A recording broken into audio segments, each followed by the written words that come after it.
দেখুন আমার কাছে এই ফোনটা আছে।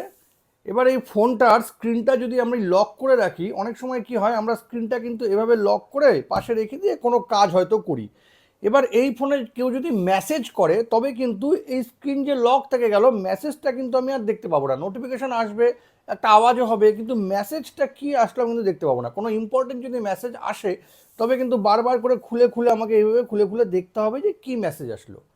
কিন্তু আমার কাছে এমন একটা সেটিংস আছে, এই সেটিংসটা যদি আপনি আপনার ফোনে করে রাখেন তবে কি হবে, স্ক্রিনটা যদি এরকম লকও থাকে, লক করে ধরুন আপনি রেখে দিয়েছেন, রেখে কোনো কাজ করছেন, এই সময় কেউ যদি মেসেজ করে স্ক্রিনটা অটোমেটিক্যালি ওপেন হয়ে যাবে, নোটিফিকেশন চলে আসবে, আপনিও দেখতেও পারবেন কে আপনাকে মেসেজটা করেছে।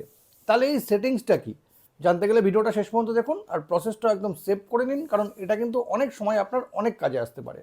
প্রথমেই চলে আসবেন আপনি আপনার ফোনের সেটিংসে।